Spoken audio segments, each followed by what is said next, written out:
According to the Associated Press, in a court filing today, the Manhattan DA's office said that Trump's forthcoming presidency is not grounds for dropping a case that was already tried, but, quote, given the need to balance competing constitutional interests, consideration must be given to potentially freezing the case until after he's out of office. Let's talk about all of this even more with our friend, legal analyst Randy Zelen.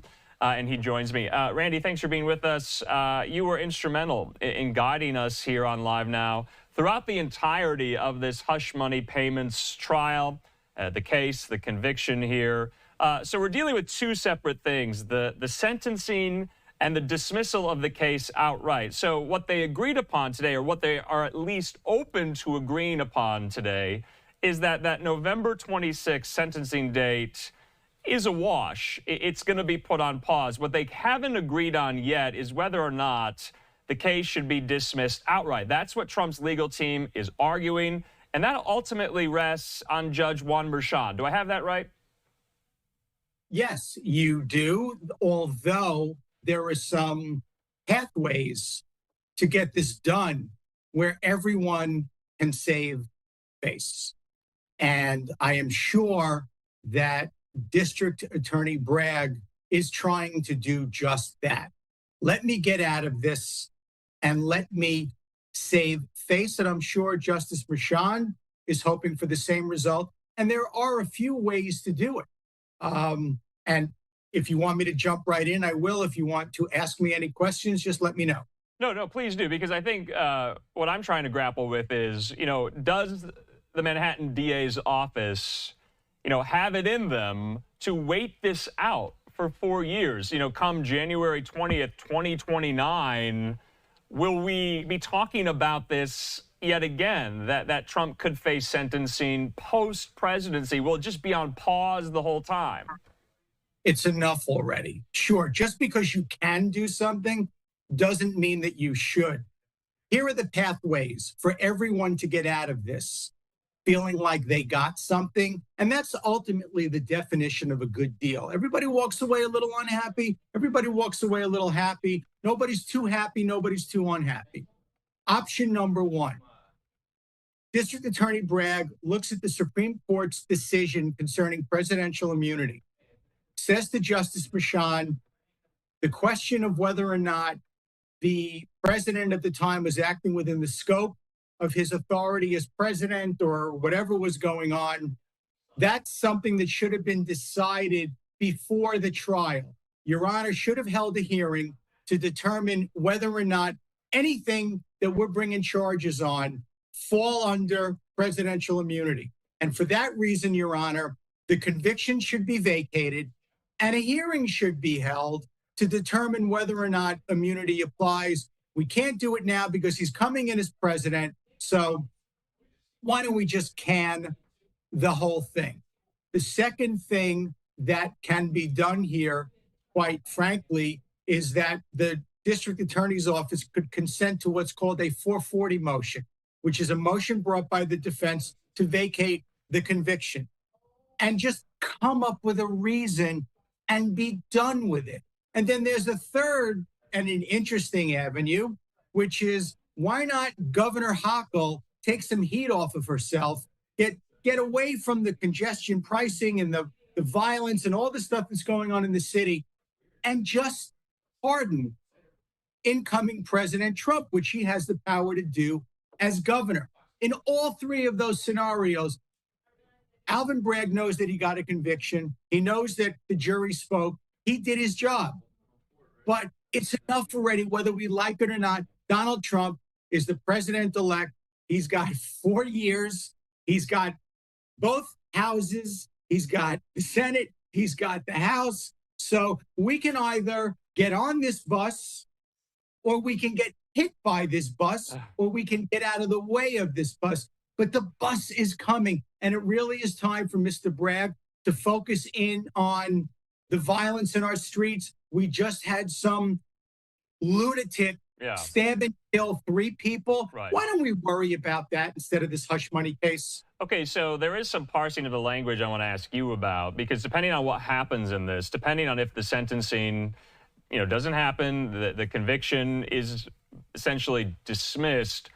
And correct me if I'm wrong here, Bragg's office won't be able to, and Trump's detractors won't be able to call him a convicted felon. Why?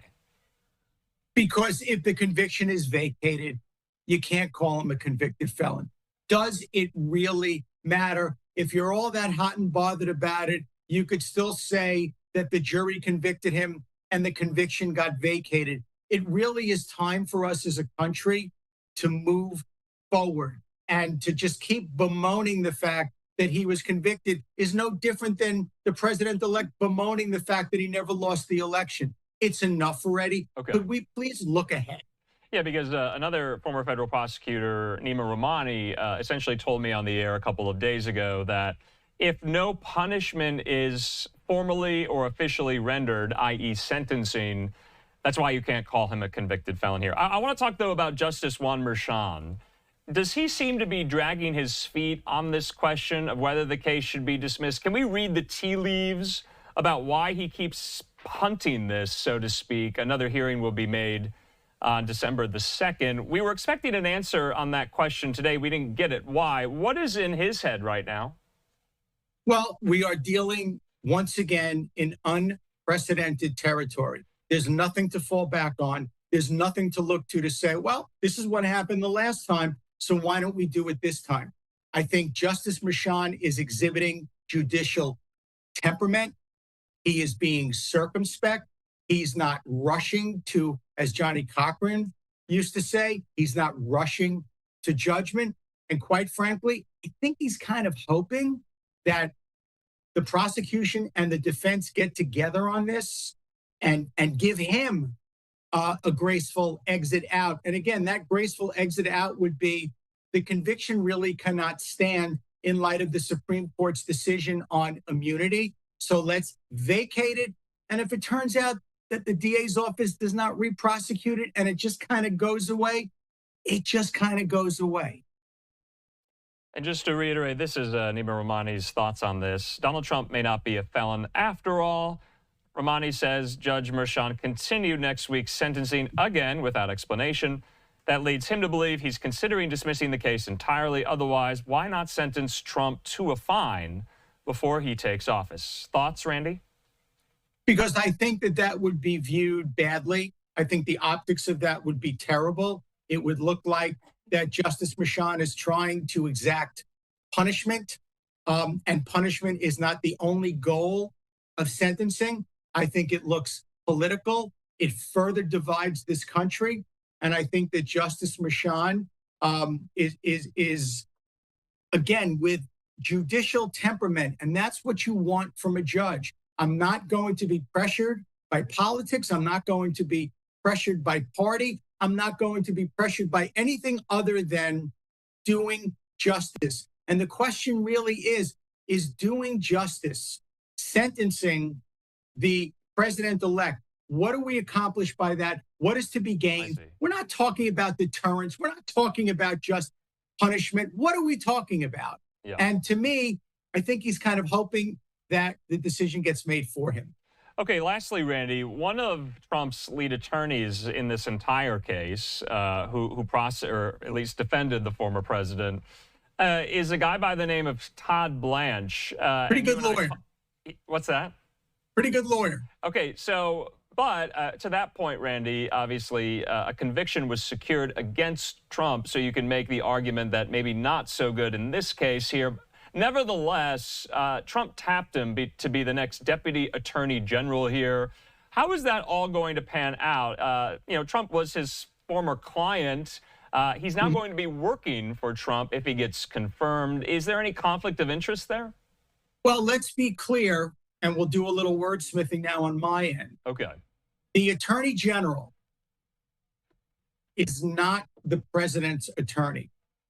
The attorney general is the people of the United States' attorney. Just because the attorney general or the deputy attorney general is nominated by the president, that person, those people are not the president's lawyers. The president has lawyers. We've seen this previously White House counsel is different than the Attorney General. So technically, Mr. Blanche is no longer Mr. Trump's lawyer. He is Mr. Trump's former lawyer. To me, and I say it kind of laughing, it'll be interesting if anybody wants to go after the president and tries to get around immunity, if anybody goes after the White House. Does Mr. Blanche have a conflict of interest to the extent that he's now taking a position adverse to his former client? Yeah, that I guess remains to be seen. We'll be on the lookout for that. As always, Randy Zelen, can't thank you enough for helping us make sense of that. I know it was complicated today, but you did a very good job as always. Randy, thanks so much. Thank you for having me. All right. In the meantime here, we're going to stay with some of these Trump legal cases, the lawfare against President-elect Trump. We're about to go out to New York City, there outside the courthouse in Lower Manhattan, to get a sense also of what Randy and I were just discussing. Briefly, though, I want to just go very quickly to Fulton County, Georgia, get an update there on the Trump legal cases brought by, remember, District Attorney Fani Willis, the Georgia election subversion case. What is the status of that case now that Trump is President-elect Trump? Let's listen. With President-elect Donald Trump's re-election and recent action by a Georgia appeals court, the Fulton County election interference case appears to be in legal limbo. I think that what you're finding is this is consistent with what's happening across the country with state court cases. More than a year after Fulton County DA Fani Willis indicted Trump and 18 co-defendants for allegedly trying to overturn Georgia's 2020 election, a state appeals court has canceled oral arguments that were scheduled for next month in the case. In a one-line order, the appeals court said that hearing is hereby canceled until further order of this court. What happens sometimes? They can decide on their own. There's enough evidence here in the transcript that we can proceed with that and make a decision. I think that's unlikely in this case. Legal experts are weighing in as the world waits and watches following the dramatic turn of events. Former prosecutor Ash Joshi believes the Georgia Court of Appeals order mirrors similar action taken by some state and federal prosecutors since the election. Courts don't know what to do, considering that the person they're going to be making a decision about, or in Georgia, one of the people, is the president-elect. And it feels like they have decided to punt the issue. Emory law professor Alicia Hughes says with President-elect Trump facing several criminal and civil cases as he heads to the White House, the nation's judicial system is entering uncharted territory. There are a number of factors to consider, but this definitely is what we'd consider uncharted territory. Never in the history of this country have we had a former United States president stare down so many allegations and so many, complaints, both civil and criminal, all around the country. Some founded now, some unfounded, not because they've been dropped, but because they've encountered some procedural hurdles that have not managed to outlast a November 5 election. All right, that was Fox 5 Atlanta reporter Deidre Dukes with that report there. It's something we'll have to keep our eye on as well, as we are just weeks away from inauguration. In the meantime, back out now to New York, where prosecutors there want the judge in President-elect Trump's criminal case, remember Juan Merchan, to freeze the sentencing for 4 years. But they say they're not on board with dismissing the conviction altogether. That's what Randy Zelen and I were just discussing. Let's go right down outside the courthouse in Manhattan. That's where we find Fox News multimedia reporter Kaylee Schuyler with new details on these filings. She joins me. Kaylee, good to see you here. This is complicated. This is legal. This is arcane here. What happened today? Or I should say maybe what didn't happen today? Good evening, Andrew. It is complicated for sure, but if the judge goes along with the district attorney's recommendation today, that means the sentencing would be in 2029. Trump would be nearly 83 years old at that point. Prosecutors noted that a New York jury in May found Trump guilty and that the law doesn't allow the case to just be totally dismissed.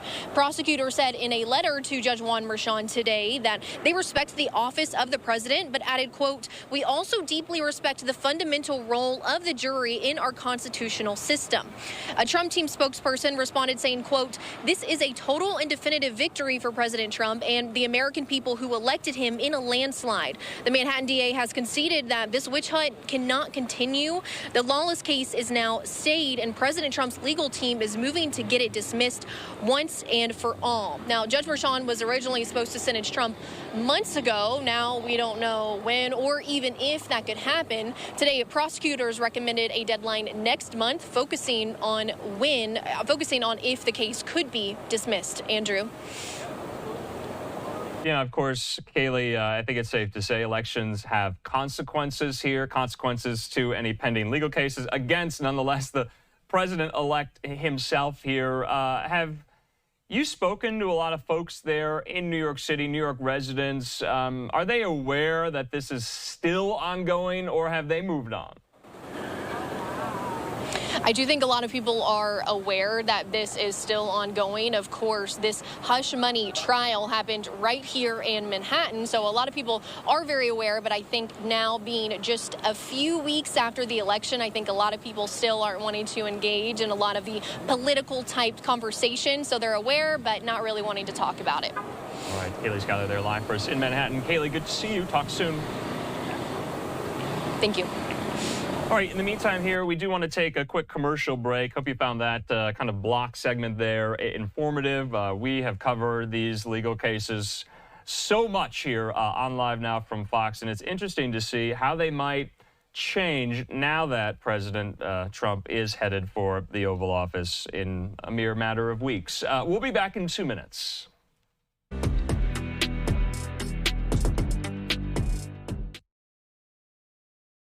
And welcome back here to Live Now from Fox as we approach the bottom of the hour. I'm Andrew Kraft. Thanks for being with us. Let's go back to New York City. We just got this shot up there. This is breaking news at the moment. This is live. You can see Skyfox overhead right now. We're being told that they are over a possible officer-involved shooting. One officer confirmed, actually. One officer has been shot with the NYPD. The suspect was also shot. And you see there this intersection. Not entirely sure where in Manhattan this is. We're still working on getting the exact location in New York City at the moment, but you can see Skyfox over the scene right now. You can see the yellow police tape up.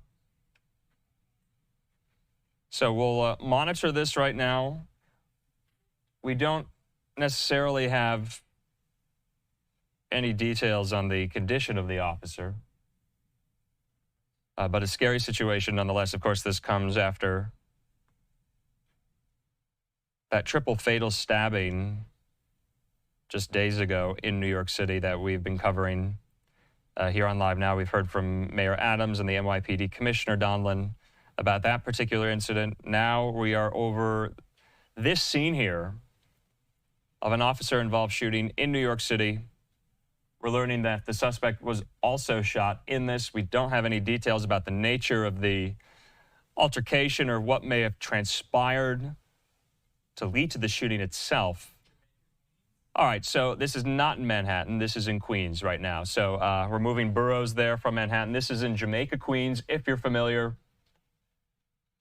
So it's about 7:30 on this Tuesday night there in Queens, and you can see their NYPD officials up and down that avenue right there on the scene of an officer-involved shooting.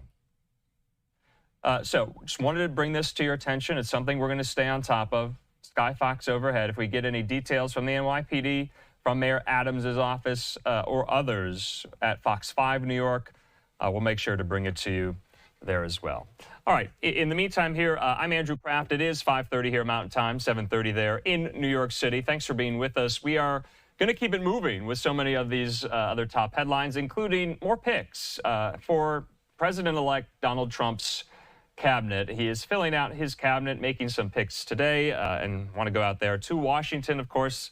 Live look on the Senate floor, and of course, you know, confirmation hearings happen before these Senate committees. They have the task of confirming or not confirming these nominees. Back out live to the U.S. Capitol. Remember, we brought you the news just yesterday of who Trump wants to lead the Department of Transportation. Of course, that's former Congressman Sean Duffy. Our friend there at Fox Business, Max Gordon, has a look at what Duffy might do at the department and what priorities he might undertake. Let's watch. Right now we're riding in a Waymo. This is Alphabet's driverless taxi offering, and it's similar to a Lyft or an Uber with one notable exception. There's nobody in the driver's seat and the wheel is turning all on its own. Now, you can use a Waymo here in Los Angeles in a 79 square mile area from the downtown area over to Santa Monica, and it's open to everyone. There used to be a wait list, but right now, if you download the Waymo One app, you can hop in one of these yourself. And you'll likely start seeing more autonomous vehicles on the roads. According to a report by Bloomberg, President-elect Trump's transition team is planning federal regulations for self-driving vehicles, likely easing rules to enable more development. Currently, most regulation of self-driving tech falls on the states, with the patchwork of rules making things complicated and cumbersome for tech companies. Tech experts say safety has to be top of mind in creating a federal framework. Smart regulation takes account of the need for innovation, the need for economic progress, the economic inevitability of certain kinds of progress, while at the same time adhering to the public interest. While there aren't a lot of details about what these new regulations will be, there's already been a clear winner, Elon Musk. Tesla shares jumped on the news. Tesla debuted their long-awaited Cybercab last month. It has no pedals, no steering wheel, and for now, no firm release date. But the Cybercab is going to be playing catch-up. It's going to have to compete with the likes of Waymo, which has already been out on the streets here in Los Angeles, as well as up in San Francisco and over in Phoenix. Waymo's also going to be rolling out in Austin and as well as in Atlanta in a partnership with Uber. In a driverless taxi somewhere on the streets of Los Angeles, Max Gordon, Fox Business. Max, thanks so much. In the meantime, like I said, more of these picks are incoming. We reported on a few of them today. Let's focus our efforts right now on who President-elect Donald Trump wants to lead the Department of Commerce. He announced Howard Lutnick will be tapped to do that, and he said he's thrilled to announce this pick. He says Howard has been a dynamic force on Wall Street for more than 30 years, saying he joined Cantor Fitzgerald in 1983 and rapidly rose through the ranks to become president and CEO of Cantor Fitzgerald at the age of 29. Remember, Lutnick also chairs the Trump Transition Council right now. So I want to bring into the conversation former Wall Street analyst there, Anthony Esposito, to talk about this pick and more and how it might offer some insight into some of these economic policies that will be promoted at the Department of Commerce. And Anthony joins me. Anthony, good to see you here, and thanks for being with us. So I guess for viewers to start off, who is Howard Lutnick? Howard Lutnick is, he's the CEO of Cantor Fitzgerald. He's been a main staple on Wall Street for years. He started, I think, in the early 80s, rose to the top at Cantor, and has really guided what's a namesake firm on the street, on the sell side on the street for, 40 years. Make no mistake about it, Wall Street is a pool of sharks. It's a great place to be, and you can make a lot of money, and you can make some really good friends, but it's an aggressive environment. I started out in 1996 on the floor of the stock exchange and still involved.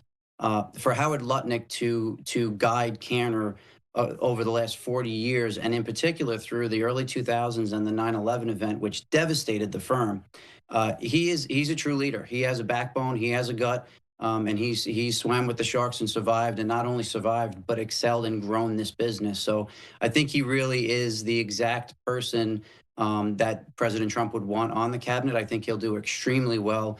I think he's a proven leader in a very challenging environment, in a very challenging business. And I'm looking forward to seeing him leave Wall Street and help this administration. So what about qualifications, Anthony? Of course, he was a main figure there on Wall Street. Does that necessarily confer on someone bureaucratic experience? This is a sprawling department there at Commerce. It certainly is. And for him to look at, I think the things that make him unique and qualified for the position are The business that he runs at Cantor is 5,000 plus employees, but some of the most aggressive sell-side traders on the street, which is saying something. I don't think Washington, D.C. has anything to challenge Mr. Lutnick with as he leaves downtown Manhattan and heads to D.C.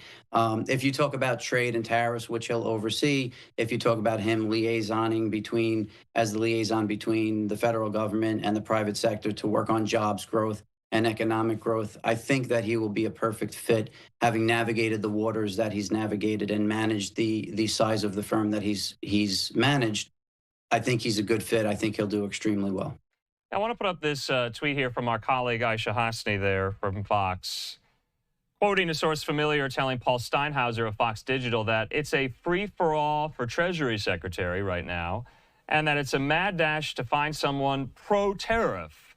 The source also adding Howard Lutnick was offered an ambassadorship but rejected that offer. Where does Howard Lutnick fall on the issue and the question of tariffs? Is he for them or against them? Or does that not even matter? In a Trump administration, do you need to be all in for them? Well, look, I think Howard Lutnick would say himself that the members of the team that President Trump is assembling are there to give input, are there because they're leaders in their field, and are there because they're experts. At the end of the day, the decision will be the decision of President Trump. I don't think Mr. Lutnick would disagree with that. So where he stands on tariffs, I'm not particularly sure what his stance is, but I believe that he has stated in the past that if you look back at what tariffs did in the first Trump administration, the fear-mongering of them spiking inflation has not been realized. And the fact of the matter is we went through a quote-unquote trade war with China when Trump took office in 2016 and 17, and we came out on top. So I think that if you look at history and not at the scare tactics and the headlines, if you look back at history and you look at the fact that tariffs used the way Trump wants to use them to level the playing field and to bring jobs and manufacturing back to the United States, they would actually benefit our economy, benefit our citizens, and I think that Mr. Lutnick would be in favor of that, and I know President Trump is. And the bottom line is most of the times, if you use the tariffs in a way where it is the idea of the tariff to get to a more level playing field, you typically will get to that level playing field without the tariffs even being enacted, and that's a benefit for us. But Anthony, there has been some cognitive dissonance about whether or not tariffs will increase costs for consumers, and so I don't know if it's fear-mongering or escalation or scare tactics here on the part of those at Walmart, including the CEO. Reuters reporting Walmart on the tariff increase under Trump says, quote, "We're concerned significantly increased tariffs could lead to increased costs for our customers here." It just seems like those in the Trump orbit, Trump himself, are foreclosing the byproduct of tariffs that in fact happens.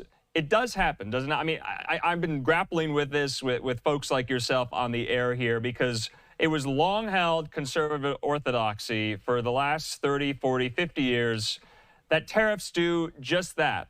Why is it all now changed here? The tariffs don't do this. Or do they still? But what are we hearing? I think the first part of the conversation is, are tariffs implemented and are they absorbed by the consumer, creating inflationary pressures? Or are tariffs used to get to a fair place? So if we look at trade with China, if we're not treated fairly with China, if we're not treated fairly as far as pricing and as far as import-exports, the tariffs may never go into place. So the tariffs are used as a tool. It's kind of like speak softly and carry a big stick. We have a big stick. We are the largest economy in the world, and China needs us as much as we may need China. So to get to a level playing field, I think the first assumption for tariffs is what will actually be put in place versus what is going to be the starting point of the negotiation. And I think that is the administration's view. And I think that if we look back at the previous 4 years of the Trump administration, that's kind of where we ended up. Keep in mind, the tariffs that were in place under Trump 1.0 are still in place with China. Right. They were not the inflationary pressures that we're seeing, let's really dig into it, is because we're running a massive deficit, we have massive debt, and we have a Fed that's mismanaged interest rates and Fed funds rates. So that's the tariffs put in place by Trump 1.0 in 2016 are not our problem with inflation right now. If we're going to have an inflation conversation, let's really look at why we're struggling with the inflation that we have. let's look at the fact that we may be reigniting that inflation as the Fed is cutting rates, what some could say prematurely, versus talking about a tariffs program that we didn't see a spike in inflation due to tariffs the first time. So let's just wait and see. Let's give President Trump the mandate that we've given him, and let's see how he handles it this time. I'm sure it's going to be as good or better than the last time. Okay, but there is this kind of in the atmosphere sense, especially coming from Trump and other senior Republicans, that what you just saw there from the Walmart CEO, that, you know, that isn't going to happen, that's not going to be a byproduct of tariffs slapped on whatever goods. I mean, should the argument be made that, you know, it might be both? Would you like to hear that from, you know, key Republican lawmakers here? Would you want them to disabuse people of the notion that, you know, prices may go up, but there are other positives to tariff policy here? Look, I think the conversation needs to be had and the possible outcomes need to be examined, right? Like anything else. I do that every day in my business. What we can't look at is we can't look at tariffs in a vacuum and say that if President Trump enacts tariffs, prices are going to go up. That's just not the way this works. President Trump could enact tariffs and a supplier like China could decide to eat those prices in order to still do business and export out to the United States. So let's have the conversation. And yes, I would love to see Democrat and Republicans step up and talk about the possible outcomes versus the only negative outcome that everyone is barking about. The bottom line is President Trump has been put back in office because of his performance the first time and because of the lackluster performance this time by President Biden and Kamala Harris. I think we can have these conversations, but to have them in a vacuum is kind of what everyone seems to do, and it doesn't make total sense to me. Anthony, too, though, still no Treasury Secretary. There's some names being reported and bandied about. I have some of them in front of me. I mean, Howard Lutnick was also being considered for Secretary of the Treasury. Right now, the front runner seems to be Scott Bessent. He's the CEO of Key Square Capital Management. Other names that have been reported, Kevin Warsh, he's a former Federal Reserve Board member. Even Robert Lighthizer, who Trump has already tapped to be the U.S. Trade Representative. Yet again here, why do you think they're still grappling with who to pick for Treasury Secretary? Does it go right back to the tariff question, or are there more factors?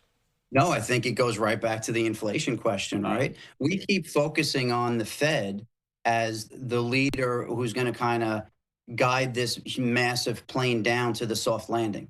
And I don't think that the Fed has as much to do with this as people think. Look at to start, they've cut 75 basis points since September, and we're seeing the 10-year yield spike up because the Treasury market's saying, we don't believe you, inflation's actually going up.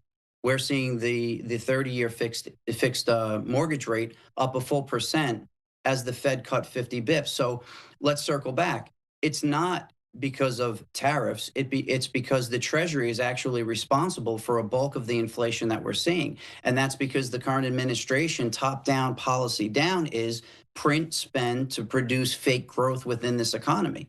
That's the problem. This is a very important position. And I think that's why President Trump is taking the time to really look through, not that he hasn't taken the time for all the positions, but the Treasury Secretary is massively important right now. I think Janet Yellen has done a disservice to the American people, as has this administration, by putting us so far into debt and creating such a deficit to try and meager through some GDP numbers and not say that we're technically in a recession, which is exactly what has gone on. We have literally paid for growth over this administration's tenure.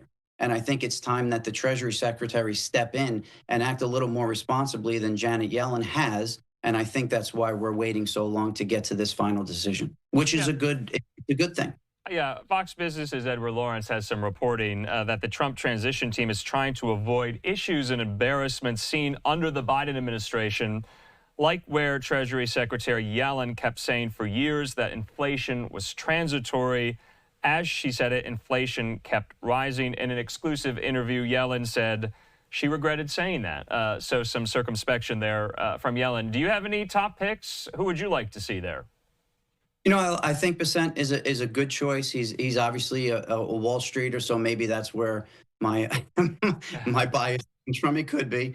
I think he's a very intelligent man. He's had a long, successful career I think he's well in tune with the markets, and he's well in tune with government policy and top-down policy. So that would be my gut call. I think it's a great group. I think it's kind of a win-win, and not to be disrespectful, but it's a win-win when we look at the current Treasury Secretary, because she has not performed up to par on any level. So I think we could. So whoever is the next Treasury Secretary, what is their number one priority? What do they need to do first, in your view? So I think the first thing that they need to do is stop manipulating the Treasury curve. I think that we need to stop issuing debt, and I think that we need to stop manipulating the Treasury curve short end to long end. I think that would be the first and foremost what we need to get done. We cannot continue to print money in this country and create debt to fake growth or to fund spending that may or may not even be spent in the United States or for our citizens' benefit. So that would be it. We need to tighten the reins there, and then we need to start to see some real economic growth and start to overcome this inflationary bout that we're battling, and start to see some real economic growth within the country and get people back to work and get real wages up. All right, Anthony Esposito, can't thank you enough for coming on. I think this is your Live Now debut. We'll definitely be speaking again. Thank you, sir. Have a great night. All right, in the meantime here, we hope you found that conversation informative about the overall health and picture of what the U.S. economy might look like in a second Trump term, and who these key cabinet posts might be, including one, Howard Lutnick there at the Department of Commerce. We are also learning as well. We brought you this news earlier today. Dr. Mehmet Oz, the TV doctor, there has been nominated by President-elect Trump to serve as the Centers for Medicare and Medicaid Services Administrator. That's the CMS Administrator. Trump says this in his statement: America is facing a healthcare crisis, and there may be no physician more qualified and capable than Dr. Oz to make America healthy again.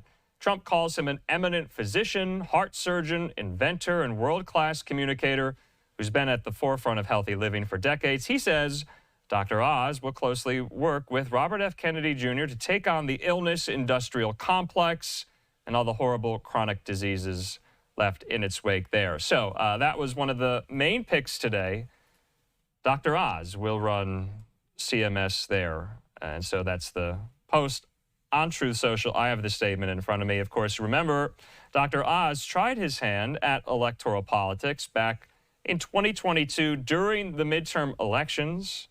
He made it out of a very tough primary against Republican challenger David McCormick. Ultimately, though, Oz lost to Democratic Senator John Fetterman, but McCormick also now going to the Senate. So it's interesting, just contextually speaking, both McCormick and Fetterman will now serve in the Senate, and they will consider whether Dr. Oz should be the next CMS administrator there. So interesting how time kind of wraps up like that. In the meantime, we do have some breaking news to suggest who might be yet another one of these key cabinet members here as well. This is reporting in from Fox News Digital's Paul Steinhauser here. I want to put this up, that Trump is expected to pick Linda McMahon to serve as his education secretary. Now, remember, alongside Howard Lutnick, Linda McMahon serves as co-chair right now of the Trump transition. And she is expected to be named as Secretary of the Department of Education, according to a source familiar, confirming that to Fox News. Now, remember, McMahon served as the administrator of the Small Business Administration during Trump's first term. So we are confirming this here on Live Now from Fox, that Linda McMahon will be President-elect Donald Trump's pick for Education Secretary. Now, you know, and we've done segments on it here on Live Now, that Trump and those in his inner orbit have some pretty drastic plans for the Department of Education, some even calling to outright eliminate the department there. Of course, it's quite instrumental in administering student loans, for one, and other matters. And Linda McMahon will serve there as Education Secretary. Now, there also is some reporting to suggest that McMahon was in the running for Commerce Secretary, and this might be some type of olive branch since McMahon did not get that pick, that going to Howard Lutnick. So, wanted to make sure we got all these picks in. Let's take our final commercial break of this hour. We'll see you in 2 minutes.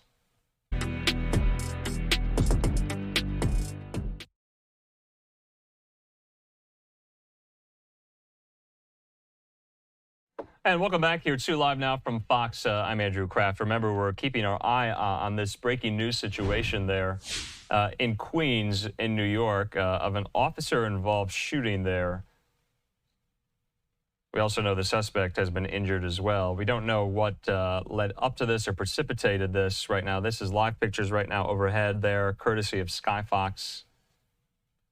You can see a large majority of that long avenue has been shut down as this investigation proceeds there. The yellow police tape up.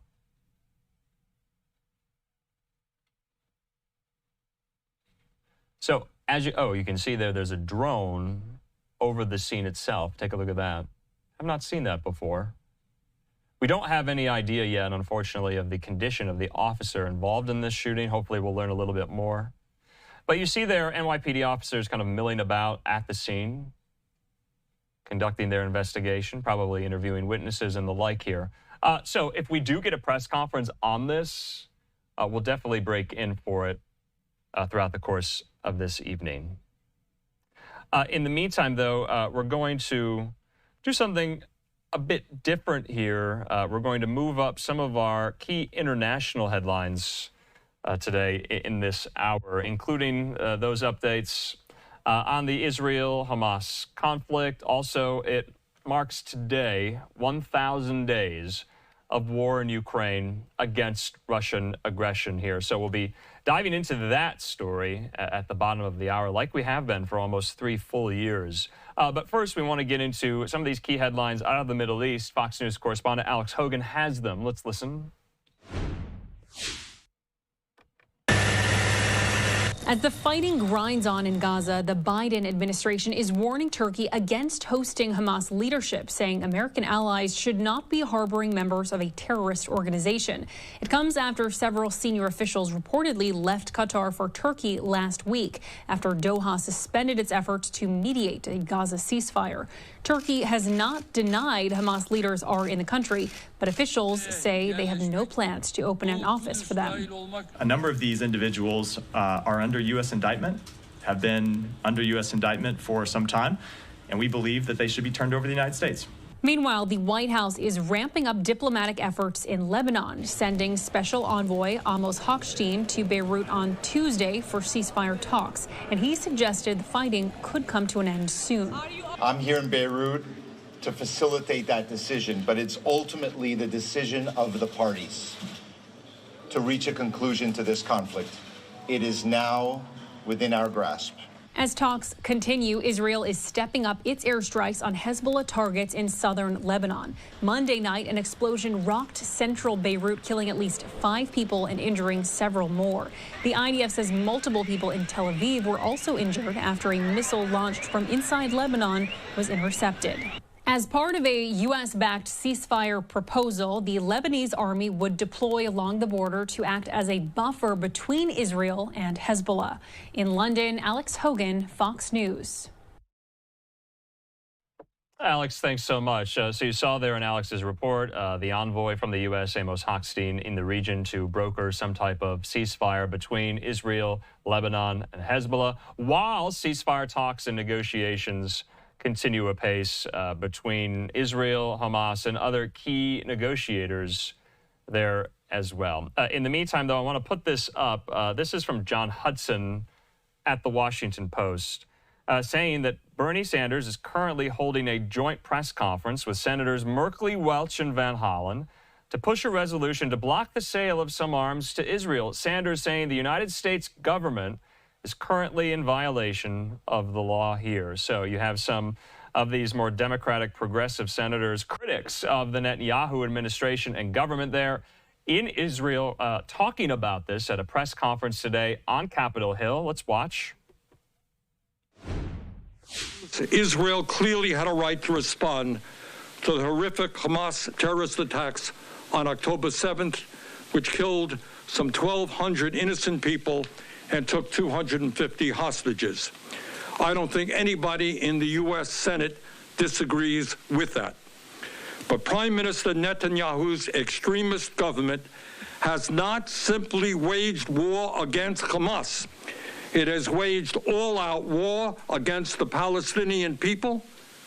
Within Gaza's population of just 2.2 million inhabitants, more than 43,000 have been killed and more than 103,000 injured, 60% of whom are women, children, and elderly people. 2/3 of all structures in Gaza have been damaged or destroyed. That includes 87% of the housing. 87% of the housing, 84% of health facilities, and 70% of water and sanitation plants.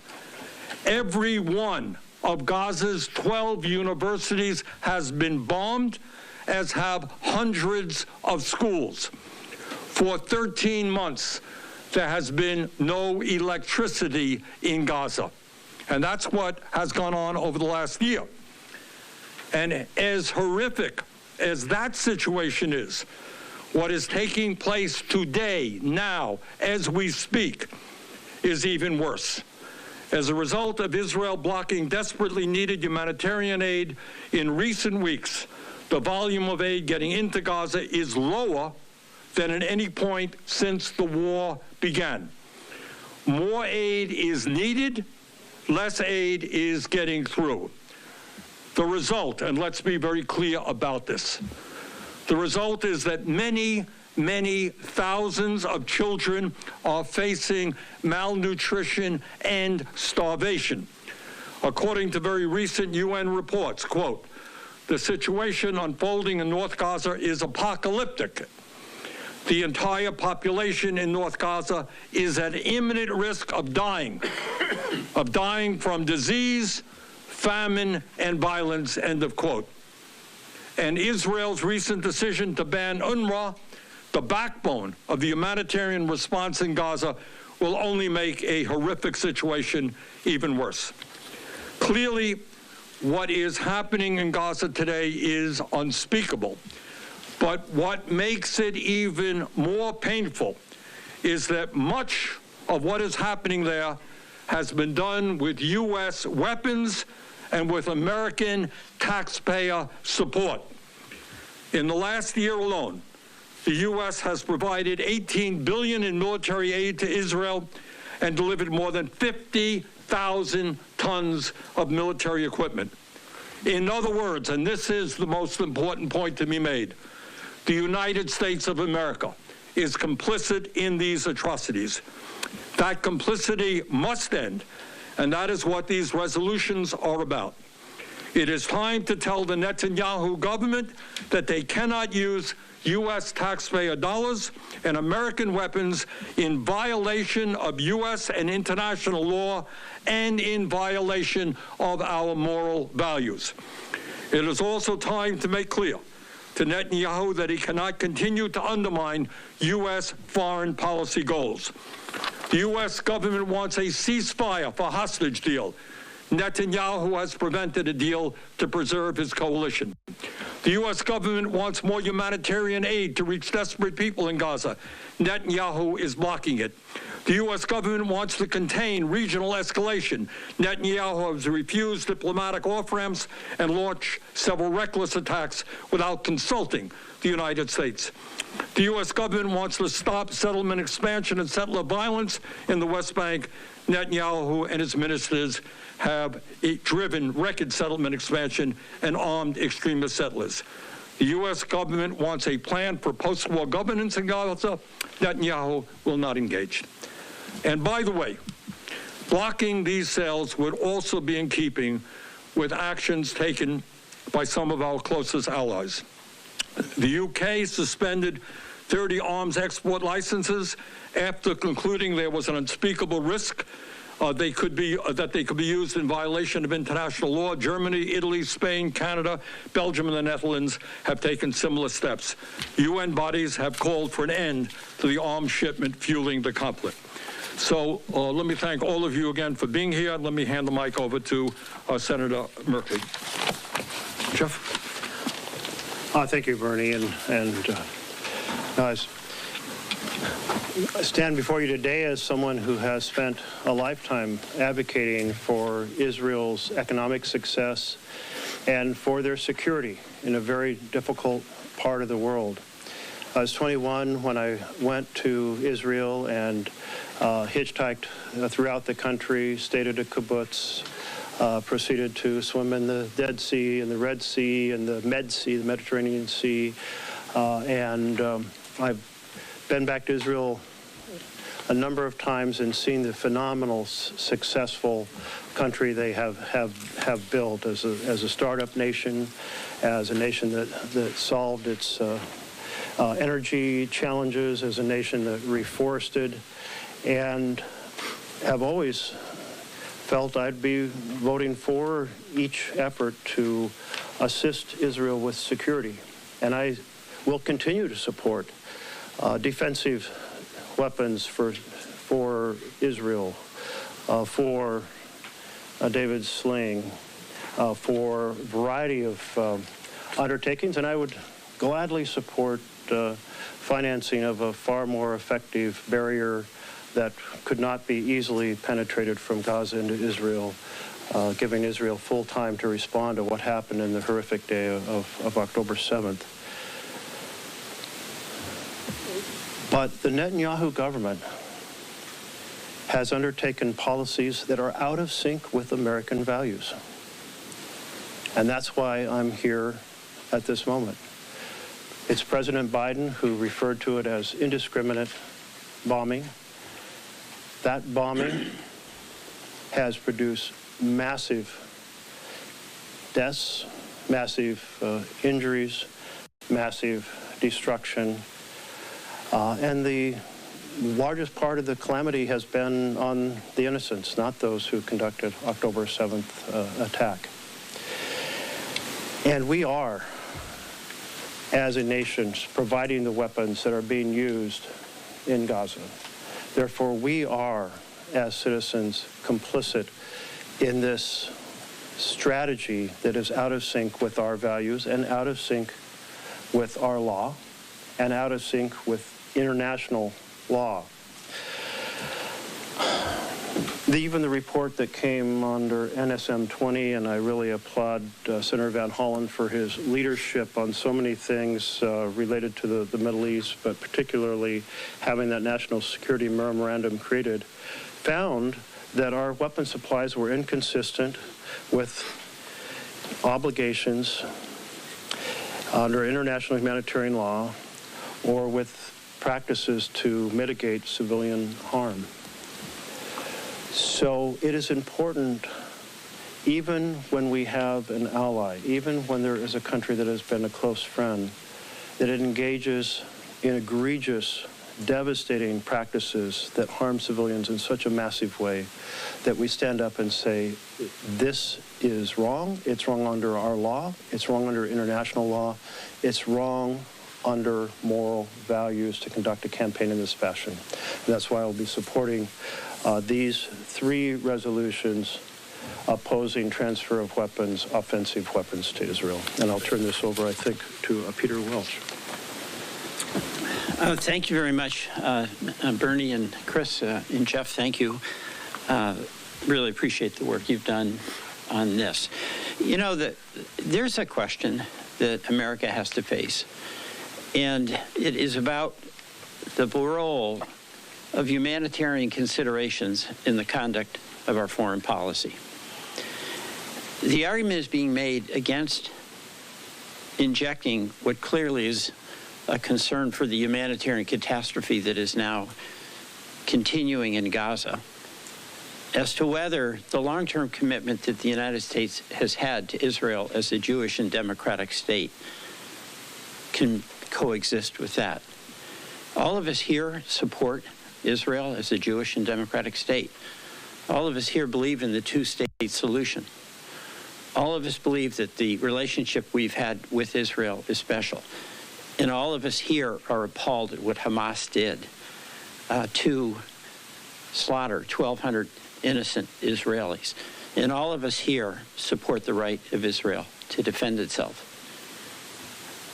But what has unfolded in the name of that defense is the loss of 43,000 and rising Palestinians, many of whom are women and children and non-combatants, not at all connected to Hamas.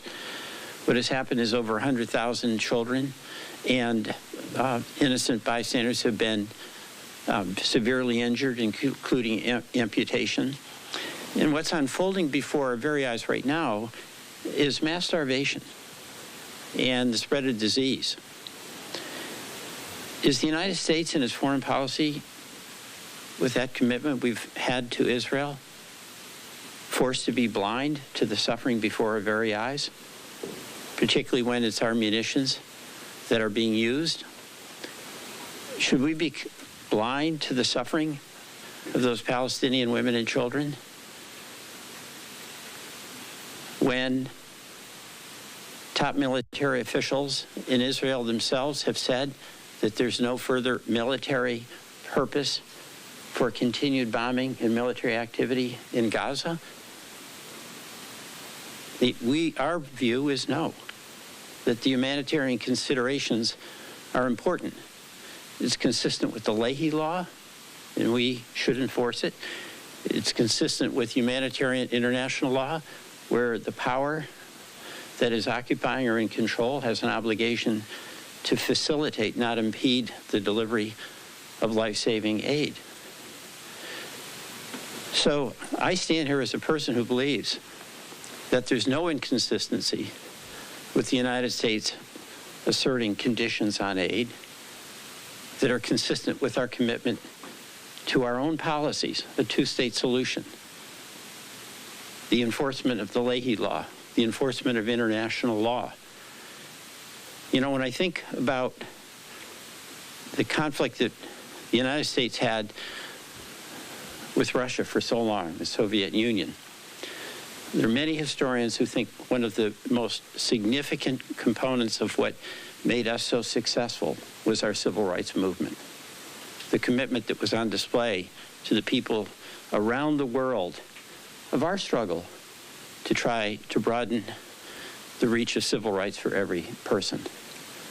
Isn't that the same situation we face, where we have before us every single day evidence of more suffering of women and children in a situation where there's no military purpose to be served by the continuation of using our weapons, and where it's in total conflict with us having any chance of achieving a two-state solution, and where the result of this activity is escalation in Lebanon, escalation even in Syria, in the rising violence in the West Bank, and where politicians in Israel, including Netanyahu and many others who support him, are talking about annexing the West Bank and completely and utterly turning their back on a two-state solution. This is very important for Congress to act. And it's an action that's consistent with the long-term commitment we've had to Israel's security, and it's a commitment that should be a long-term commitment we have. All right, you've been listening there on Capitol Hill to a few of these Democratic senators, including Welch and Sanders from Vermont, Merkley from Oregon, and Van Hollen there from Maryland, urge the passage of a resolution that they are sponsoring to block some arms sales to Israel as Israel fights this multi-front war against it. And you heard there from some of those senators about what they want to see the Netanyahu government do to ensure more humanitarian aid and access to the suffering people there in Gaza. In the meantime, live now look there over the London, England skyline. We're keeping it international. We want to move from the Middle East to Europe now to Southeast Asia. I want to put this live picture up. This right now, it looks like a very rainy Hong Kong. Well, happening there in just moments, the landmark national security trial of prominent Hong Kong activist publisher Jimmy Lai is resuming there. It's early Wednesday there with the founder of the now shuttered pro-democracy newspaper Apple Daily expected to testify in his defense soon. Lai was arrested in 2020 during a crackdown on mass pro-democracy protests that rocked Hong Kong starting in 2019. He's fighting charges of colluding with foreign forces to endanger national security and conspiring with others to issue seditious publications. If convicted, he faces up to life in prison. His case tied to the Apple Daily newspaper that Jimmy Lai founded. It's widely seen as a measure of press freedom and judicial independence in the Asian financial hub. Remember, Beijing promised to retain the former British colony's civil liberties for 50 years when it returned to Chinese rule in 1997. But critics say that promise has become threadbare under the rubric of maintaining national security. Now, what's so interesting, the timing of this is what happened in Hong Kong yesterday. Authorities there used a Beijing-imposed national security law to prosecute many of the city's leading activists, including Lai and 45 other democracy advocates who were sentenced yesterday. Other pro-democracy figures were forced into self-exile or silenced. Dozens of civil society groups have disbanded under the threat of the law here. So in front of me, I have a statement from Matthew Miller, chief spokesman at the State Department, about what occurred yesterday in Hong Kong. He says the United States strongly condemns the sentences announced today in Hong Kong's national security law trial of pro-democracy advocates, known as the NSL 47.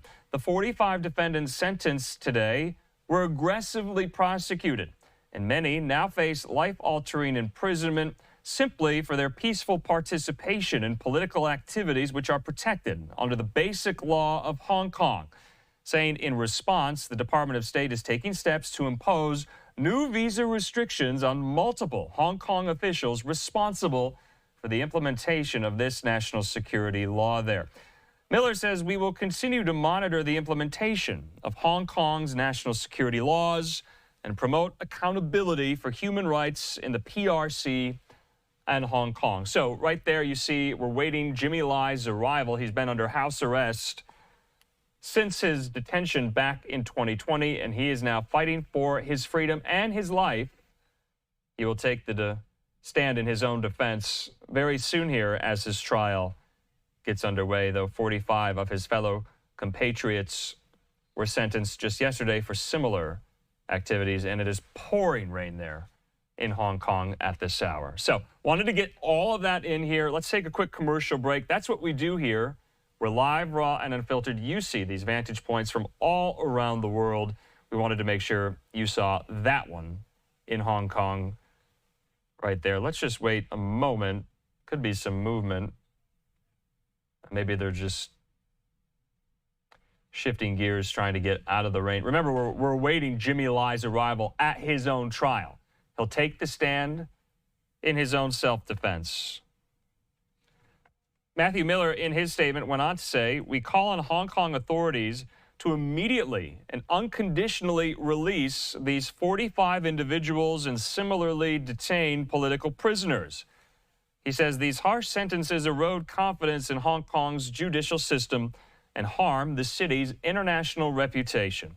He says we continue to urge the PRC government and Hong Kong authorities to uphold Hong Kong's judicial independence, to cease the use of vague national security laws to silence those peacefully expressing their political views, and restore the openness that was so crucial to Hong Kong's vitality and success here. So this has been a key fixture ever since Beijing retained control over Hong Kong, implementing these national security laws to essentially oppress some of these free speech advocates there, and using this new law as pretext to bring them to trial here. We're getting more statements in from Senate Minority Leader McConnell, saying today 45 Hong Kong democracy activists sentenced under national security law. Tomorrow, Jimmy Lai's sham trial resumes. One country, two systems is wishful thinking. He says glad Marco Rubio, a strong leader on Hong Kong, will stand up to the PRC authoritarian designs from the State Department there. PRC, of course, the People's Republic of China.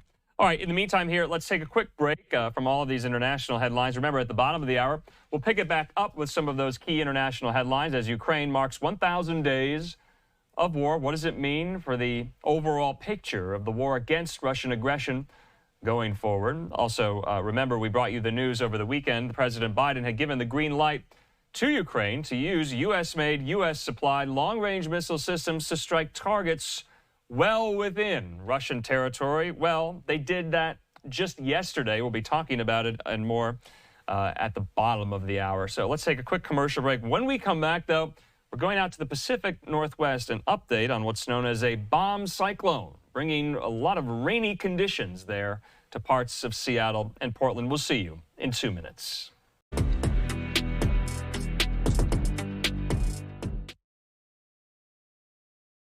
And welcome back here to Live Now from Fox. I'm Andrew Kraft. We're moving on to some of these key weather headlines. The Pacific Northwest is about to face this weather event known as a bomb cyclone. Gorgeous nighttime skyline view there over Seattle. Well, Fox 13 in their coverage has the answers to your question if you're wondering what a bomb cyclone is and what type of weather it brings. Let's listen. Is stretching all the way down into parts of some of our eastern locations like Issaquah and also into parts of Granite Falls, Monroe, some of those locations that we need to watch out for. The rain impact, we will see some light to moderate rain throughout the overnight hours. It's going to start to wrap up at about 7 o'clock or so in the morning. And the snow has not just yet started up in the mountains, but it's not going to be long. We will start to see that snow beginning to fall around 7 o'clock. Overnight blizzard conditions, the snow will be wrapping up right around 10 o'clock or so in the morning. Now, this is a live look at our Cascade passes. So far, we are in pretty good shape, but as we mentioned, that blizzard warning is going to be impacting passes, and in fact, it is discouraged over the mountain passes as we're going to be watching for some very high winds. We'll have much more on that coming up. All right. Thank you, Alona. And this morning, or this afternoon, rather, as it were, we're trying to take a look at what's been happening in and around the Puget Sound, finding I-5. Moving right into the downtown Seattle core, the heavier rain been following with a number of disabled vehicles and collisions that have just kind of been par for the course for an afternoon. And there's nothing terribly surprising about that. But what is getting us right now, just north of Cedar-Woolley on 9 right now, downed power lines across the roadway, which has the roadway completely blocked off just north of the downtown Cedar-Woolley area. So that is one of the first contenders we're going to find with power lines actually across the roadway. Otherwise, Puget Sound Energy reporting a number of power outages in and towards the south end, closer in towards, say, Lake Desire or in towards Ravensdale, Maple Valley, Enumclaw, kind of moving along into the Cascade foothills and then also moving a little further east. Concerns for drivers this morning and this afternoon, looking towards and towards tomorrow as well. I-90 headed towards Snoqualmie Pass, where traction tires haven't even been really required quite yet. But US 2 Stevens Pass, that's where we have seen traction tires actually be advised. But I want to focus back onto I-90 for a second, and that's where we actually put Lauren Donovan. Said, Lauren, go take a look at what we've got right now. You're out in it. What are you finding so far? All right, well, Adam, since we were live out here, within the last hour, things have really picked up. I'm going to turn the camera now so you can get a look at our drive through downtown North Bend. The wind has really picked up here. I'm going to take you down to the road so you can kind of see the wind is moving, all the leaves throughout here. Light posts are shaking, lights are flickering. Not a lot of precip down here in this area, but trees are definitely shaking. I'm not sure if you can see them over here to the right. But earlier we were at the TNA stop. Maybe you're familiar with that one. The truck stop right as you're headed up the pass. Last spot with the Popeyes, Starbucks, all that jazz. While we were over there, we actually saw the wind gust so strong that they were blowing the doors open of the Starbucks. We ran into the store and we're like, hey, you might want to secure the doors. Wow, just a gust hit us. I'm not sure if the cameras are picking up the ambient sound out here, but all of a sudden you just feel these powerful waves of wind right here behind you. When you open your car doors, they just fling open out here in North Bend. So far, so good, though. We have not experienced rain, precipitation, but we are staying away from big, tall trees. I think that was included in some of the prep stories we covered earlier. But really, things are changing rapidly out here. And I want to reiterate something WashDOT told me. If you're trying to go, oh, lights just turned out. Wait, right out here, everything blackout in North Bend. You were watching it live. The lights just went out As we're out here, I'm seeing some flicker on and off, but yes, North Bend is now in darkness. The winds are so powerful. I see tree limbs on the ground. You're watching all of this in real time. I'm not sure if you're getting it back there in the studio, Matt and Hannah, but things are changing rapidly. You might want to have to come back to us in a little bit, and hopefully we can bring some more light out here. But yeah, apartment complexes completely shrouded in darkness. One more reminder from WashDOT. If you want to head up the pass, don't do it until Wednesday morning unless you want to spend the night up there. So it's not worth messing around in conditions like this, as you just saw, complete blackout in North Bend. That's all live from the car. We're going to stay on the roads and keep you updated. Let's see if the lights come back on. For now, we'll send it back to you. Yeah, Lauren, be careful out there. And it's kind of incredible to see, because we've been talking about preparing people for this, and to see the lights go out right in her live shot. So here, take a look now.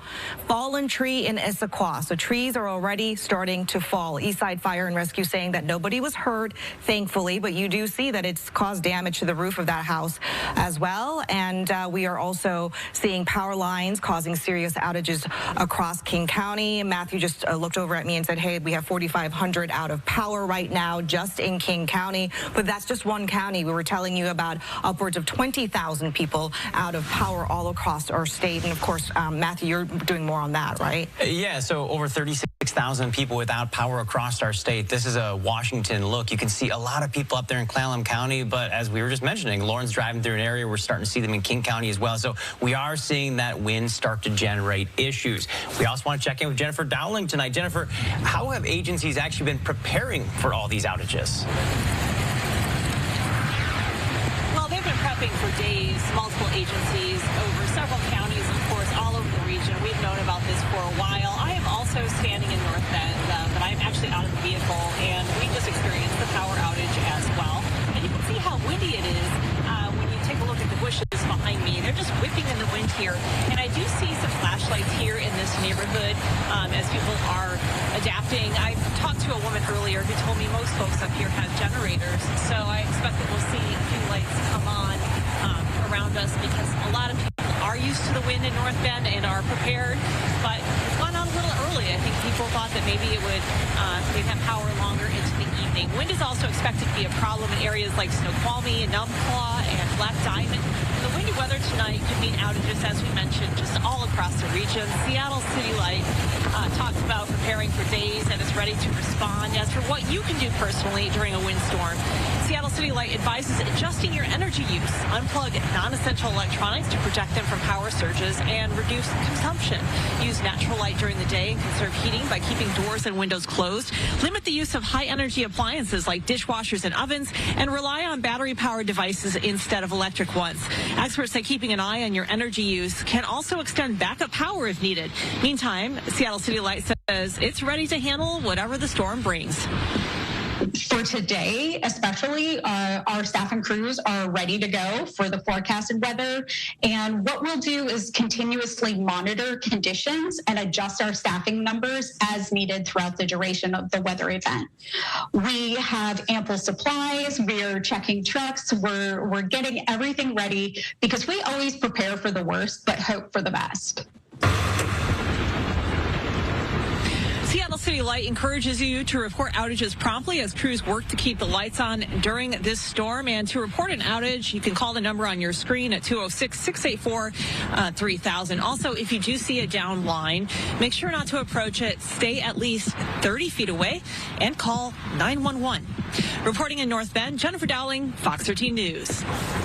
Jennifer, all right, we thank Fox 13 there for that update as they are in team coverage of the pending bomb cyclone. Back out live to our shot over downtown Seattle there. A cool live look. You can see, though, the camera shaking there because of the wind, evidenced by the incoming bomb cyclone here. Let's put up some of these tweets. The New York Post has it. Powerful bomb cyclone to slam the West Coast with life-threatening flooding and blizzard conditions. We're also hearing from some of these National Weather Service outposts, like there in Boise. They say, here's a look at the bomb cyclone off the West Coast. The latest buoy measurement from that time is showing 950.5 millibars. They say down about 55 millibars from 12 hours to go. They say a bomb cyclone is categorized as 24 millibar drop in 24 hours. Remember, millibar measures the pressure in the air. And that is why this bomb cyclone forms, because of a drop in pressure. So wanted to make sure we are covering this from all angles. We'll also be relying on our folks there and friends and colleagues at Fox Weather throughout the course of this storm. Supposed to bring a lot of rain, a lot of snow to parts of the Pacific Northwest. In the meantime here, let's take a quick commercial break. We're at the bottom of the hour. I'm Andrew Kraft. Like we promised, we're diving back into some of these international headlines, including updates on the war in Ukraine. Our friend and colleague Trey Yingst has an exclusive sit-down with Ukrainian leader Volodymyr Zelenskyy. We're also learning that Ukraine has made good on now Biden's allowance and approval to use U.S.-made weapons well inside Russian territory to strike targets there. They did that just today. And Russia is responding to this, revising what's known as their nuclear doctrine. Well, what does that all mean? All those questions answered and more after the break.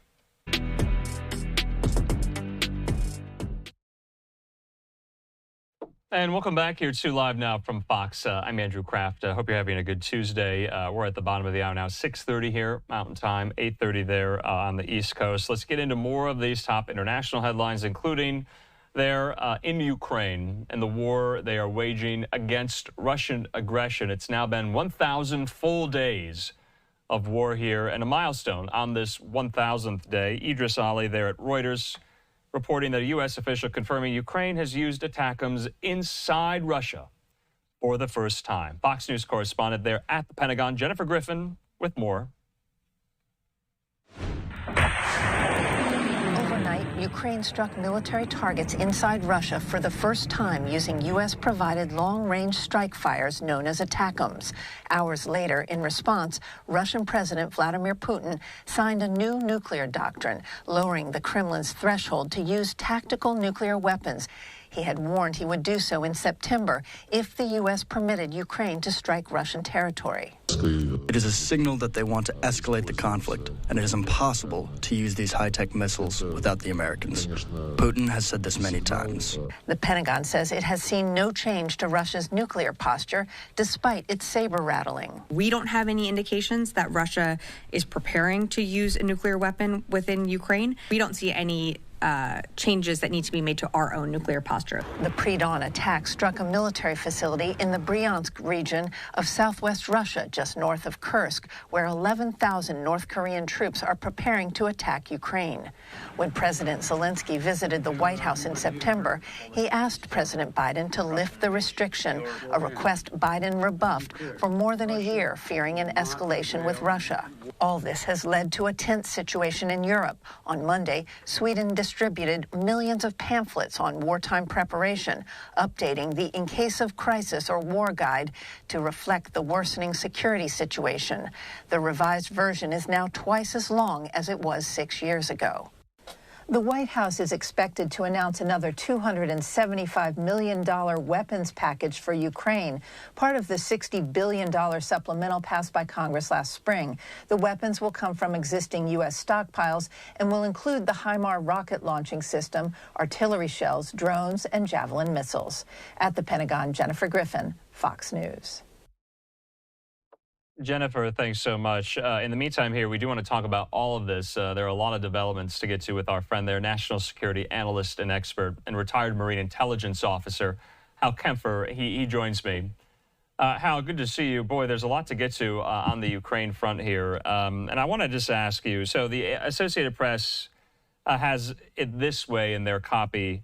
Putin formally lowered the threshold for Russia's use of its nuclear weapons, a move that follows Biden's decision to let Ukraine strike targets inside Russian territory with American-supplied longer-range missiles there. The new doctrine allows for a potential nuclear response by Moscow, even to a conventional attack on Russia by any nation that is supported by a nuclear power here. So what I'm asking you is this. Are these scare tactics from Russia, are they saber-rattling or upping the saber-rattling here or not? Is this something to take seriously? I mean, you heard from Sabrina Singh there at the Pentagon today saying the United States is not changing their nuclear posture here. But Sweden is. You saw that there in Jennifer Griffin's report. And I want to put up this tweet from Dmitry Medvedev, Russian official. He says Russia's new nuclear doctrine means NATO missiles fired against our country could be deemed an attack by the bloc on Russia. Russia could retaliate with weapons of mass destruction against Kyiv and key NATO facilities wherever they're located. That means World War III. The rhetoric is high, Hal. What are we to make of it? Well, Andrew, the rhetoric is very, very intense on the Russian side. This is classic Russian information operations, if you will. Some would say this is classic Russian psychological operations. What they're trying to do is it's scare tactics. They're trying to scare the West. They're trying to scare the U.S. They're trying to scare certain parts of the body politic, not just in the United States, but also in European countries, to scare them into putting pressure on the governments to change their support for Ukraine across the board. This is probably part of the math, if you will, the calculus as to why this policy change by the U.S. was made now and not earlier. Probably we knew full well that they had this thing already ginned up, ready to go, and they were going to put it out the door. By the way, I wouldn't say Sweden is reacting. It takes a long time. Trust me, I know. I've put out books like that on preparedness. Okay. It takes a long time to put a book like that together and to make a coherent thing. So that's been underway, I would say, probably for many months. It could have been underway for a couple of years, rewriting that book. So but the timing of its release is rather interesting. So the Associated Press has a bit more here. Russia's defense ministry said that Ukraine fired 6 U.S.-made ATACMS early today at a military facility in Russia's Bryansk region that borders Ukraine. They added that air defenses shot down 5 of them and damaged 1 more. Ukraine's military claimed this strike hit a Russian ammunition depot. So what does Putin have at his disposal today that he did not have yesterday when it comes to revising this nuclear doctrine? Some experts I spoke with earlier, they say this: while Russia appears to have lowered the threshold on nuclear, the changes are less drastic than they seem. Do you agree with that assessment? Are they less drastic? Is it just keeping Putin's options open? It's basically it's keeping his options open, but it means, in terms of substantive threat, it means absolutely nothing. There really is no change.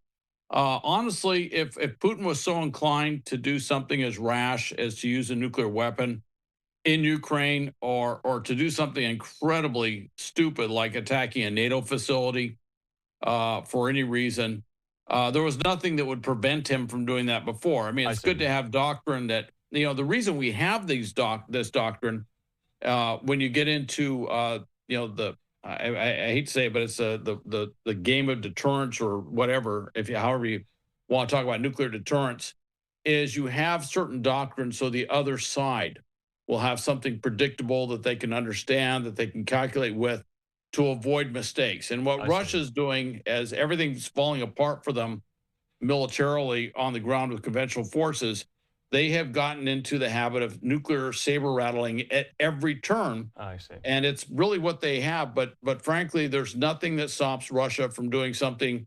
incredibly short-sighted with nuclear weapons, as much today as yesterday, except for that you have some language change, which really is just to scare the West. Okay.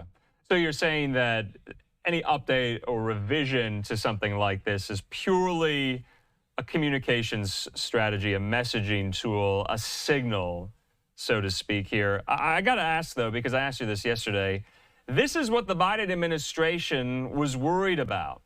This is why Biden had been so reluctant for over a year to allow Ukraine and grant them the authority to use these weapons inside Russia. It happened the very next day. Did you see that coming? I mean, does this vindicate some of Biden's fears to an extent, or no? Well, I think it vindicates some of the political calculus, if you will. One can imagine if this change in Russian nuclear doctrine had occurred, if there was a U.S. policy change, say in September, or if we made a change last summer, That would have been a theme that would have gotten played over and over again during the campaign. I think the Biden White House knew that. But there is that other side, which is there's only so many attack of missiles. And as much as I've been of my personal belief was that we should have allowed them to start using these missiles a year and a half ago or more, that this should have been part of what we supplied them. And for some reason, we just held this back forever and ever. And of course, once you go into a campaign season, then everything you do tends to have a political context to it. But there are only so many attack missiles. It's not as robust a production line on these as certainly most would like to see. And there are other things that use attack missiles. For example, we're shipping them over to Taiwan and other parts of the world. And so it has to be balanced out with what it is. So they're using these to great effect. Yeah. But with that said, I'm not really sure how many ATACMs they have. 60 days may sound like a very short period of time, but if you've only got 100 or 200 ATACMs, believe me, you can use that up pretty fast. Okay. I mean, Hal, from my understanding of how this revision by Putin and his folks there in the Kremlin would have mattered today to this first in this 1,000-day-long war using ATACMs to strike targets inside Russia. From my understanding of the revision that was made to the doctrine, according to the Associated Press, essentially they say that the doctrine allows for a potential nuclear response, by Moscow to a conventional attack. Is the use of ATACMs a conventional attack inside Moscow? I mean, Ukraine's not using nuclear weapons to do this attack. Would you characterize it as conventional, using that word? And under this new revised doctrine, is this what Russia means? They could use a nuclear response to that. Help me make sense of that. Do I have that right or not? Yeah, I have that right. I'm going to just say I think you meant Russia, not Moscow, per se, hitting Russia. What they're saying is that, and what it is, I mean, they literally said, okay, what are they doing? Okay, let's write this out so it fits exactly what they're doing. What they're saying is, and by the way, you could theoretically apply this to any weapon that the West or the U.S. has supplied the Ukrainians. My point is they're not applying it to what just happened. No, they're not. I'm just saying the way the doctrine's written is, it says if this is used by a country, conventional weapons against Russia, that they could respond with what they actually, I think they termed WMD, which includes nuclear weapons. Okay. With that, and they talked about not just attacking that particular country, but also attacking into NATO. That's a serious increase, if you will, in terms of what the response would have been per the old doctrine. The old doctrine was, basically a response doctrine. I mean, if you're attacked with nuclear weapons, you would respond with nuclear weapons. Okay. This doctrine takes it another step, and it really is, I mean, the sophistry with this in terms of writing it out to say, if we are attacked with conventional weapons, I mean, theoretically, the way I looked at it, or the way I read it was, even if the Ukraine was, say, to surreptitiously get Western weapons and use them without the permission of the U.S., theoretically, they would say, well, we have the right to respond. It was just fairly broadly written. And when it really comes down to it, I kind of agree with pretty much all the experts out there who have looked at this, that substantively, it doesn't mean a lot. I see. But psychologically, it has a big impact. But then again, I look, if Peskov is saying something, then I tend to discount it several times over, because whatever he says, it's, the truth has already left the building. So, yeah. I mean, Hal, though, this is an inflection point. You and I talk about inflection points in this war. And to your point, I guess the moral of the story is Putin will use the word nuclear every chance he gets, and he would have every 1,000 days if he could. And so let's talk about some of those inflection points and watershed moments in this war, now that it has crossed 1,000 days here. We're on the precipice of a new United States president and a new administration. Europe looks a lot different than it did almost now 3 years ago, 1,000 days ago here. Where do you see this going? Well, where I really see it going is, first off, if these weapons have the effect that we've seen, which is they hit arms depots, that actually can slow down the Russians quite a bit. The other thing that's happened today, of course, is that there's been a announcement on the number of North Korean troops that are going in there, and that could shift the South Korean policy on shipping arms. If that changes, if they change their law and they start releasing some of that, not just the weapons, the tanks and everything else, but particularly the ammunition, that could really keep this going for some time. What that does is it puts tremendous pressure on Russia to find a way to back this off, to end this thing. And they're getting calls from Western leaders. Certainly there's a lot of controversy over the call that he got from Chancellor Scholz that Putin got from Chancellor Scholz from Germany. But there is a lot of pressure. And of course, President Trump has talked about that he wants to end the war literally the day he's inaugurated. So with all of that said, where this is going is probably going to move somewhere closer to a ceasefire of some sort, maybe an armistice of some sort. I don't know if it'll be a full peace agreement, if you will. But President Zelenskyy is saying the same thing. He anticipates this war will end in 2025. Wow. Hal Kemper, we got to leave it at that. I can't thank you enough. We'll definitely talk tomorrow, Hal. Thanks. Okay. Thank you, Andrew.